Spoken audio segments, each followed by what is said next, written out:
뉴스 브리핑이었습니다. 21세기의 원유로 불리는 빅데이터, 선거 전략 구상에서는 물론 여론 형성 과정 분석, 그리고 공공부문의 정책 수립에도 활발하게 활용이 되고 있는데요. 오늘 유승찬 SNS 컨설턴트와 함께 빅데이터가 어떻게 활용되고 있는지, 이석기 사건과 심야의 버스 노선 결정까지 구체적인 사례를 통해서 알아보도록 하겠습니다. 네, 어서 오십시오. 네, 안녕하십니까. 네, 지난주에는 미국의 대선, 오바마 대통령의 재선 성공 비결, 네. 거기서 빅데이터가 어떻게 활용됐는지를 살펴봤는데, 네. 오늘은 이제 국내 문제를 좀 더 사례를 중심으로 얘기해 보겠습니다. 네. 최근에 이제 이석기 의원 사건으로 굉장히 시끄럽지 않습니까? 네, 내란 음모 그렇죠. 사건으로. 네. 이것도 빅데이터로 흐름 분석이 가능합니까? 어떻습니까? 근데 이런 초대형 이슈가 발생했을 때 네. 이것이 어떤 의미를 가지는지 분석하는 것이 네. 가령 이제 기존의 여론조사 같은 경우는 이 숫자로 네. 가령 이걸 나쁘다고 생각하냐 좋다고 생각하냐를 분석할 수 있는데 네. 그 빅데이터를 보면 여론의 흐름들을 좀 감지를 할 수가 있습니다. 네. 일단 이석기 사건 같은 경우에는 초기에 약 10만 건이 넘는 8월 28일 날 14만 건이 넘는 트래픽이 발생을 했거든요. 네. 그럼 이 트래픽이 도대체 어떤 것을 의미하는지는 네. 데이터들의 상관관계를 좀 살펴봐야 됩니다. 예. 가령 보통 제가 이 데이터들을 봐온 결과를 보면 네. 일일 버즈량이 3만 건이 넘으면 그 다음 날 네. 주요 일간지나 방송의 톱뉴스로 실립니다. 네. 3만 건이 굉장히 중요한. 예, 그렇죠. 그게 포인트군요. 선행지표라고 볼 수 예. 있죠. 보통 2만 건에서 3만 건 사이면 이슈가 네. 굉장히 중요한 뉴스로 취급이 되는데 네. 10만 건이 넘으면 이른바 이제 경천 동지할 사건이 벌어졌다 이렇게 예측할 수가 있습니다. 그렇군요. 그러니까 이 사건은 온 국민이 관심을 가지는 것 같은 그런 네. 초대형 이슈라고 볼 수가 있죠. 네. 예전에 보면 가령 윤창중 사건 같은 경우가 네. 약 13만 건 정도를 기록을 했었고요. 13만 건이요? 네, 하루 피크 버즈량이죠. 그러니까 경천 동지할 사건이요. 그렇죠. 예. 그래서 온 나라가 난리가 났었죠. 네. 그리고 선거 시기이긴 하지만 4.11 총선 때 김용민 막말 사건이 벌어졌을 때 네. 그때 버즈량이 한 19만 건 정도를 기록을 했었고. 윤창중 성추행 사건보다 더 많았네요. 그렇죠. 19만 근데 건이니까. 그거는 이제 선거 시기라는 점을 감안해서 좀 예, 조정을 해서 좀 살펴볼 필요가 있고요. 아, 그렇군요. 그리고 대선 후보들 같은 경우는 35만 건에서 40만 건이 넘는 네. 일일 버즈량을 기록한 적도 있습니다. 네. 그렇군요. 근데 이번에 이석기 의원 사건 같은 건 어땠습니까? 어느 정도였습니까?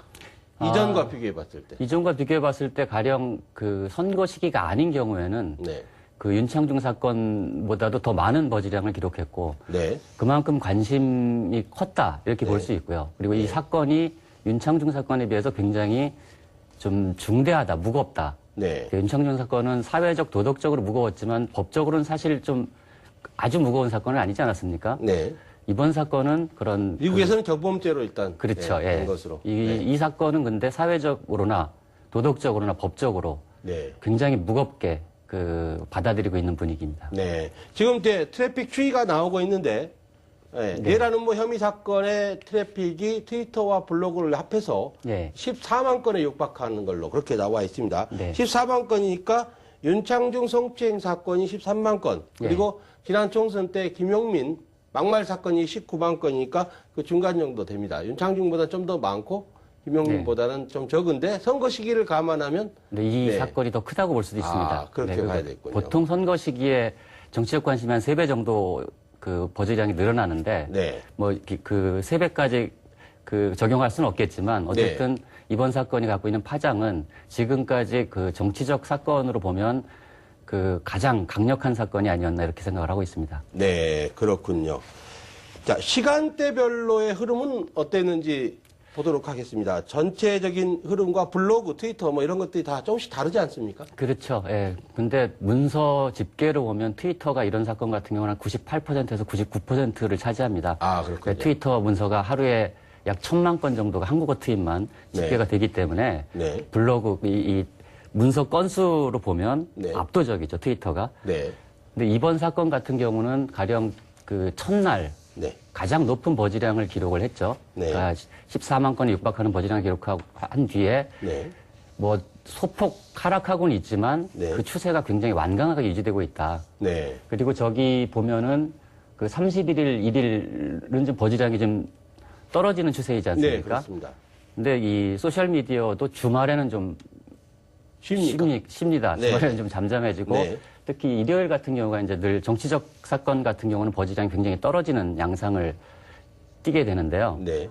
그 제가 오늘 아침에 어제 버즈량을 살펴보니까 다시 9만 5천 건 정도로 다시 올라갔더라고요. 아, 다시 상승했군요. 네네, 어제 다시 월요일이니까요. 그렇죠. 네. 그리고 또 이제 지금 체포 동의안 문제가 이제 국회에 상정이 돼 있는 상태고 그렇습니다. 뭐 여기에 대한 관심들이 굉장히 꾸준하게 유지되고 있다 이렇게 볼 수 있겠습니다. 네. 근데 트위터에서는 상대적으로 굉장히 많았는데 블로그는 좀 언급량이 많지 않았다면서요. 그게 왜 다른 겁니까?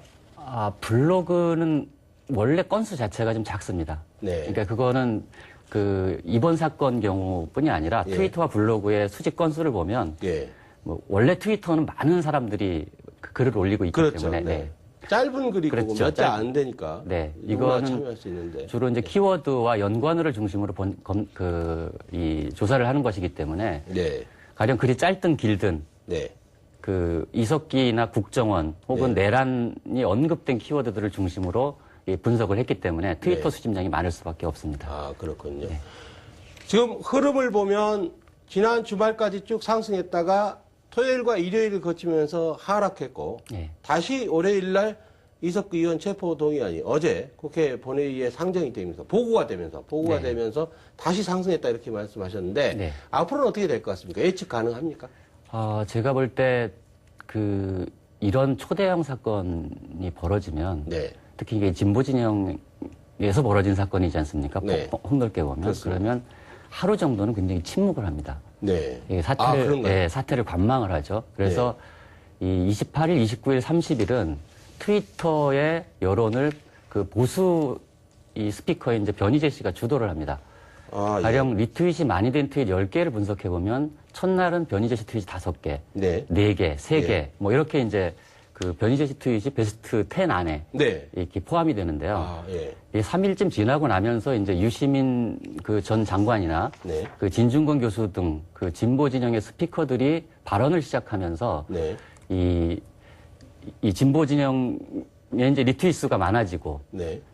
그렇게 되는 양상을 나타내고 있는데 이 진보 진영 스피커들이 발언하는 양상을 보면 예전 같은 경우는 가령 이제 이 통합진보당도 잘못했지만 네. 국정원도 문제가 있다. 뭐 이런 양비론적 시각이 많았는데 이번에는 좀 양상이 좀 다소 다릅니다. 네. 일단 그 이번 사건이 갖고 있는 그 심리적 연관어들을 좀 살펴보면요. 네. 뭐 충격, 경악, 뭐 최악, 부채적 뭐 이런 표현들이 이제 같이 붙어 있거든요. 네. 이 얘기는 이번 그 녹취록이 공개되면서 네. 녹취록이 갖고 있는 그 언어들의 생경함 뭐 이런 약간 그 시대착오적인 어떤 느낌 네. 이런 것들이 이 진보 진영 내부에서도 가감없이 비판되고 있다. 그런 추세를 보이고 있다. 이렇게 볼 수 있겠습니다. 네, 말씀하신 대로 트래픽의 추이를 보면 초반에는 다 침묵을 하네요. 예. 사건이 처음에 발생했을 때 말을 안 해요. 그러니까 사태가 어떻게 되는지 관망하고 좀 지켜봐야 되겠다. 사안이 중대하니까. 그렇죠. 그러니까 태풍이 오기 전에 좀 고요한 뭐 그런 거하고 비슷한 건가요? 네, 그렇다고 예. 볼 수 있고요. 그러니까 이 초반에는 이런 뭔가 해석하기 어려운 사건이 터졌을 때는 네. 일단 팩트를 중심으로 사실을 퍼나르는 데 아, 집중합니다. 그렇군요. 예. 굉장히 많은 사람들이 관심을 가지고 가령 네. 평상시에 정치적 발언을 하지 않았던 사람들도 이 사실의 중대함을 퍼나르기를 하는데 네. 중점을 두고 이것을 해석하고 여기에 대해서 발언을 하는 데까지는 네. 약간의 시간이 걸린다 이렇게 볼 수 있겠습니다. 아, 그렇군요. 근데 궁금한 게 있는데 유승찬 컨설턴트께서 이런 데이터들을 직접 분석하신 겁니까? 어떻게 이걸 이 우리나라의 이제 몇 개의 그 한국어 트윗과 블로그와 뉴스 네. 댓글 등을 수집해서 분석하는 그 솔루션들이 좀 있거든요. 네. 그 중에 저는 소셜 매트릭스라는 솔루션을 가지고 네. 이런 전체적인 그 사건의 뭐 트래픽 양이나 이 추이, 연관어 등 뭐 이런 것들을 이제 직접 분석을 하는데요. 예. 사실은 굉장히 많은 시간이 걸립니다. 이것도 이제 앞으로 제가 볼 때는 이런 초대형 이슈 같은 경우는 초기 분석은 큰 의미가 의미가 없는 것보다는 네. 너무 많이 이제 알려져서 그리고 네. 분석 단위가 너무 커서 분석 들어가기 어려운데 가령 제가 관심을 갖는 거는 그 체포 동의안 같은 경우도 기이하게 체포 동의안 자체가 이슈가 되진 않아요. 예. 왜냐하면 체포 동의안은 처리될 거라고 보는 거죠. 사람들이. 예. 예, 거기에 처리 여부에 대해서는 처리가 될 것이라고 될 것이라고 보기 때문에 네, 그거 자체가 이슈가 되지 네. 않은. 그러니까 체포 동의안이 연관 검색어로 많이 올라오진 않는다. 네. 다만 이제 체포 동의안이 처리되고 난 다음에는 예. 이 사건은 어쨌든 사법 당국의 판단으로 넘어갈 거고 네. 이 핵심 연관에서 제가 눈여겨보는 것 중에 하나는 새누리당과 청와대의 버지장이 굉장히 작다는 겁니다. 평상시에 비해서도 약 3분의 1 수준 정도밖에 언급이 안 되고 있는데 네. 이것이 체포 동의안 처리 이후에는 네. 어쨌든 정치권이 정치를 정상적으로 회복해 나가는 과정과 네. 사법당국의 처리 과정과 네. 이 양갈래 길들이 어떤 양상을 띠고 전개될지 네. 뭐 이런 것들을 면밀하게 살펴보면 어떤 여론의 어떤 흐름들을 좀 흥미롭게 관찰할 수 있을 것 같습니다. 그렇군요. 네. 이석기 사건에 대해서 트위터나 이런 SNS의 흐름이 아주 눈에 환하게 나오니까 상당히 흥미롭습니다. 약간 주제를 바꿔서요. 이런 빅데이터 분석 같은 경우는 이런 경우뿐만 아니라 또 선거나 정치 이슈 이런 거 말고도 네. 기업 경영에서도 굉장히 활발하게 이용이 되고 있다고 하는데 네. 어떻습니까? 글로벌 기업들이 어떻게 활용하고 이제 있습니까? 기업들은 이제 빅데이터를 떠나서 얘기하기 어려울 정도로 마케팅이나 이 신상품 개발이나 이런 것들을 굉장히 광범위하게 사용이 되고 있습니다. 네. 가령 포춘이 선정한 100대 기업의 70% 이상이 빅데이터 솔루션을 네. 활용하고 이 데이터 분석을 통해서 그 회사의 이 전략을 수립하는 데 활용을 하고 있다고 볼 수 있는데요. 네. 가령 뭐 대표적인 사례는 아마존 아니겠습니까? 네. 아마존의 상품 추천 알고리즘 같은 경우가 이제 빅데이터 활용에 이제 굉장히 전형적인 사례로 얘기가 되고 있는데요. 네. 아마존 같은 경우는 초창기에는 이 리뷰어들 있잖아요. 그러니까 비평가들이 책을 추천하는 이런 방식으로 사이트를 운영을 했었거든요. 네. 그러다가 어느 날 이 데이터가 많이 쌓이고 이 데이터를 활용해야 되겠다 이렇게 생각을 하면서 이 데이터 자체를 가지고 상품을 추천하는 알고리즘을 개발을 합니다.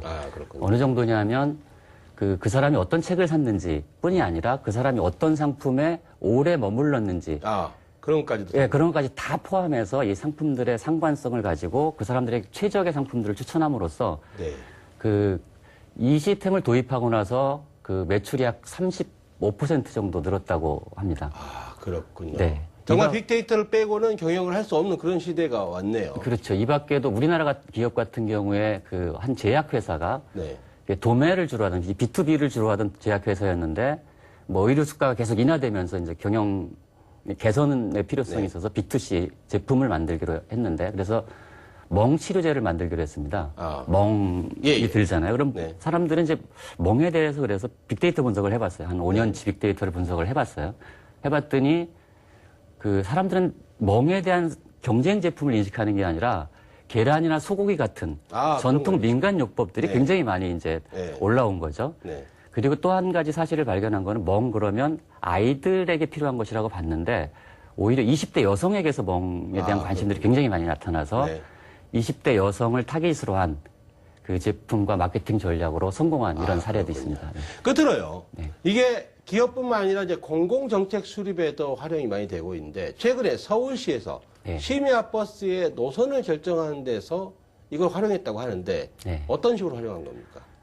서울시 같은 경우가 이제 서울시 정보화 추진기획단이라는 데서 이제 이 빅데이터 분석들을 본격적으로 하고 있는데요.